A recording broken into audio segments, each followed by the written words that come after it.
नमस्कार साथियों, जैसा कि आप सभी को पता है कि देश के अभी सिर्फ 12 राज्यों में ही एसआईआर वेरिफिकेशन हुआ है। जैसा कि गृह मंत्री अमित शाह ने ये पहले ही बोला था कि अभी केवल 12 राज्यों में एसआईआर हो रहा है, क्योंकि इन 12 राज्यों में अगले 1 से 1.5 साल के अंदर चुनाव होने हैं, विधानसभा चुनाव। लेकिन जैसे जैसे अन्य राज्यों में चुनाव आते जाएंगे, वैसे ही एसआईआर पूरे देश के हर राज्य में कंप्लीट करवाया जाएगा। तो ये तो हो गई एसआईआर की बात, और एसआईआर को लेकर के अभी बात ठंडी पड़ी ही थी कि अब एक और नई अनाउंसमेंट ने आप सभी भारतवासियों का दिमाग खराब कर दिया। दिमाग यूं खराब हो गया है कि अब एनपीआर होगा। जी हाँ साथियों, सरकार की तरफ से ये अनाउंसमेंट हो चुकी है। एनपीआर को लेकर के पूरी गाइडलाइंस आ चुकी हैं, किस दिन शुरू होगा, कौन कौन से दस्तावेज लगेंगे, कौन से सवाल पूछे जाएंगे और क्या इसका प्रोसेस रहेगा। तो बहुत सारे लोग डरे हुए हैं एनपीआर को लेकर के कि आखिर एनपीआर है क्या, कैसे होता है। तो चलिए उसी के बारे में पूरी जानकारी आज आपको इस वीडियो में देने वाला हूं, ताकि आपका एक एक डाउट दूर हो पाए। तो चलिए वीडियो को स्टार्ट करते हैं। तो देखिए, यहाँ पर बहुत से लोगों को पता नहीं है कि एनपीआर क्या होता है, तो मैं स्टार्टिंग ही यहाँ से करूँगा कि एनपीआर क्या होता है, ये क्यों जरूरी है, कैसे होगा, कौन कौन से दस्तावेज लगेंगे, स्टेप वाइज स्टेप आपको बताऊंगा। तो question number 1, what is NPR, यानी एनपीआर क्या है। तो देखिए, एनपीआर का फुल फॉर्म होता है नेशनल पॉपुलेशन ऑफ रजिस्टर, यानी कि भारत देश में रह रहे, निवास कर रहे स्थायी लोगों का नाम एक रजिस्टर में चढ़ाना, ताकि उन्हें सभी सरकारी सुविधाओं का लाभ दिया जा सके। मैं एक एग्जांपल आपको देना चाहता हूं कि आप आयुष्मान कार्ड बनवाने जाते होंगे, और मुझे ये पता है कि आप लोगों का आयुष्मान कार्ड बहुत लोगों का नहीं बन पाया होगा। वहाँ पर आप जाओगे तो वहाँ पे आपसे कहा जाता है कि आपका नाम लिस्ट में नहीं है। अब यहाँ पर आप लोग सोच लोगे, यार मेरा नाम लिस्ट में नहीं है तो इस वजह से मेरा आयुष्मान कार्ड नहीं बन पाया। और हो सकता है कि बहुत सारे लोगों के मन में ये क्वेश्चन आता भी हो कि आयुष्मान कार्ड हमारा नहीं बन पाया, आखिर ऐसी कौन सी लिस्ट है जिसमें मेरा नाम नहीं है, मेरे पड़ोसी का नाम है। तो ये वही लिस्ट होती है जिसको हम लोग बोलते हैं एनपीआर। ये एनपीआर हुआ था, उसमें आपने भाग नहीं लिया, आपके किसी फैमिली मेंबर्स ने अपना डाटा नहीं दिया, जिस वजह से आपका नाम सरकार की नज़र में चढ़ नहीं पाया। तो अब मैं आपको बताने वाला हूँ ये एनपीआर कैसे होता है। देखिए, एनपीआर मतलब है जनसंख्या की जो गिनती करना, भारतीय जनगणना। और इस बार ये खास इसलिए होने जा रहा है क्योंकि इसमें जातिगत जनगणना सरकार ने शामिल करी है, यानी कास्ट के आधार पर एनपीआर किया जाएगा। जैसे मुस्लिम में कई सारी जाति होती हैं, जैसे कोई शेख, कोई मोहम्मद, खान, है ना, अहमद, इस तरह से। वैसे ही हिंदू में हम लोगों में होता है, जैसे कोई ब्राह्मण, ठाकुर, है ना, यादव, इस तरह से। तो मतलब कितने लोग हैं, कितने एससी हैं, कितने एसटी हैं, कितने ओबीसी हैं, कितने जनरल हैं, इस पर बेस्ड होगी इस बार की कास्ट सेंसेशनल, यानी कि जो हमारा जातिगत जनगणना है।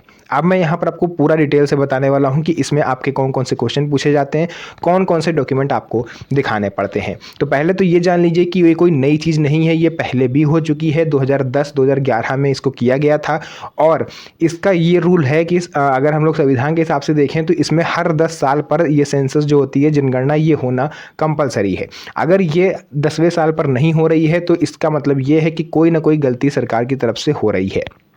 तो 2011 में ये हुआ था जनगणना, उस हिसाब से 2021 में हमारी जो है ये जनगणना होनी चाहिए थी। बट आप लोगों को ये भली भांति पता है कि 2021 में कोविड-19 आया, कोरोना वायरस, जिस वजह से महामारी पूरे देश में फैली। उसके बाद विधानसभा चुनाव आए, फिर लोकसभा चुनाव, इस तरह से सरकार भी काफ़ी बिजी रही। तो अब फाइनली सरकार ने ये डेट रिवील करी है कि किस दिन से एनपीआर शुरू हो रहा है, कब तक चलेगा, कौन कौन से दस्तावेज लगेंगे।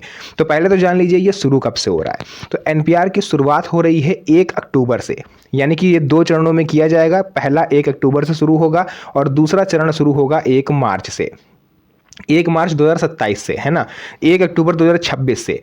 कुछ चुनिंदा राज्य हैं जहां पर पहले ये एनपीआर करवाया जा रहा है, जो कि जैसे कि हमारे पहाड़ी इलाके होते हैं, उत्तराखंड, देहरादून, इस साइड में जो पहाड़ी इलाके हैं यहाँ पर एनपीआर सबसे पहले होगा और पहले चरण में होगा। रीज़न ये है कि ये पहाड़ी इलाके हैं, यहाँ पर थोड़े कम लोग निवास करते हैं in comparison to other state. यहाँ पर आपको थोड़े कम जनसंख्या देखने को मिल जाती है, जिस वजह से पायलट प्रोजेक्ट के तहत यहाँ पर ट्रायल भी कुछ नई चीज़ों का करा जा सकता है। उसके बाद उसको अन्य राज्यों में लागू किया जाएगा। तो 1 अक्टूबर से अगर आप पहाड़ी इलाके में रहते हो, उत्तराखंड, देहरादून, है ना, इस साइड में अगर आप रहते हो, तो आपको 1 अक्टूबर 2026 से जनगणना शुरू हो रही है। और अगर आप यूपी, एमपी, राजस्थान, झारखंड, बिहार, है ना, पश्चिम बंगाल, इन जैसे राज्यों में आप रहते हो तो 1 मार्च 2027 से यहाँ पर एनपीआर शुरू होगा।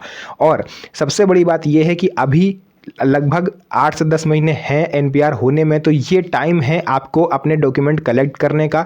और आपके पास जो भी दस्तावेज नहीं है उसे आप अभी से बनवा लीजिए, क्योंकि देखिए ये 2026 का जो साल है, सरकार सबसे ज़्यादा फोकस कर रही है डॉक्यूमेंट्स पर। आपके पास डॉक्यूमेंट नहीं है तो आप समझ लीजिए आपकी मान्यता नहीं रहेगी। अगर आपके पास जन्म प्रमाण पत्र नहीं है तो आप नागरिकता नहीं साबित कर सकते हो, और भी कई सारी चीज़ें होती हैं। आगे चल के हो सकता है आपको सरकारी योजनाओं का लाभ ना मिले, तो ये भी सब चीज़ें हो सकती हैं। अच्छा, यहाँ पर देखिए बहुत से लोग डरे हुए हैं कि एनपीआर और एनआरसी ये दोनों सेम चीज़ें हैं। कई लोग ये भ्रम फैला रहे हैं, तो मैं यहाँ पर क्लियर कर देता हूँ कि एनआरसी ये सीधे आपसे आपकी नागरिकता का सवाल पूछती है कि आप यहाँ के नागरिक हो या नहीं, और हो तो आप प्रूफ दो। और एनपीआर ऐसा नहीं है। एनपीआर केवल आपसे आपकी जाति पूछेगा और आपके घर में कितने मेंबर रहते हैं, बस इतना है ना। एक छोटा सा डिफरेंस मैं और बताऊंगा। एनपीआर में आप आधार कार्ड दिखा सकते हो, आपकी पहचान सत्यापित हो जाएगी, और एनआरसी में आप आधार कार्ड नहीं दिखा सकते हो, क्योंकि वहां पर नागरिकता का प्रूफ आधार कार्ड नहीं है। ये चीज़ समझ में आई। एनआरसी मीन्स होता है national register of citizenship, NPR मतलब नेशनल पॉपुलेशन ऑफ रजिस्टर, है ना। तो ये चीज़ मुझे लगा आप लोग को क्लियर हो गई होगी। तो जो भी जानकारी थी मैंने आपको यहाँ पर पूरा बताया, और डरने की ज़रूरत बिल्कुल भी नहीं है। नॉर्मल सा क्वेश्चन आपसे पूछा जाएगा। टोटल 33 सवाल हैं, उसकी भी लिस्ट मेरे पास है। अगर आप कहोगे तो उस पर मैं एक स्पेशल वीडियो बना दूंगा कि कौन से ऐसे 33 सवाल हैं जो अधिकारी आपके घर पर आके आपसे पूछेंगे, ताकि आप उन्हें पहले से रिवाइज करके तैयार बैठो। जैसे ही वो आपके घर पर आए आप उनका जवाब दो और उनको चलता कर दो। तो ये चीज़ें थी जो मुझे लगा आप लोगों से शेयर करना जरूरी है। तो फिलहाल के लिए जो भी जानकारी थी मैंने आपको बता दिया है। वीडियो को अपने यार दोस्तों रिश्तेदारों के साथ शेयर करिए, ये आपका फ़र्ज़ है, क्योंकि इस टाइम आप देख रहे हो यूट्यूब हो चाहे सोशल मीडिया प्लेटफॉर्म हो, काफ़ी ज़्यादा भ्रम यहाँ पर फैला हुआ है, लोग डरे हुए हैं। तो आपकी एक वीडियो शेयर कर देने से लोगों को मन को शांति मिल सकती है। यहाँ पर साथियों एक चीज़ ऐसी है जो आप लोग को जान लेनी चाहिए, वो ये है कि अगर एनपीआर में गलत जानकारी आपने दे दी तो क्या होगा। बहुत सारे लोग क्या है कि अपनी असली कास्ट छुपाएंगे और नकली यानी झूठी मूठी उनको दूसरी को कहानी समझाएंगे।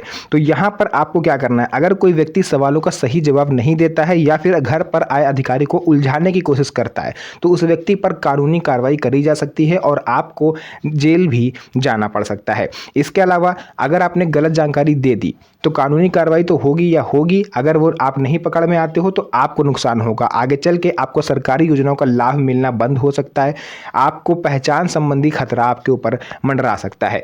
इसके अलावा साथियों एनपीआर में कौन कौन से दस्तावेज काम आएंगे उनकी एक लिस्ट मेरे पास है, उसको कहीं पर आप नोट कर लीजिए, क्योंकि ये डॉक्यूमेंट अगर आपके पास नहीं है तो इसे जल्द से जल्द तैयार करवाइए।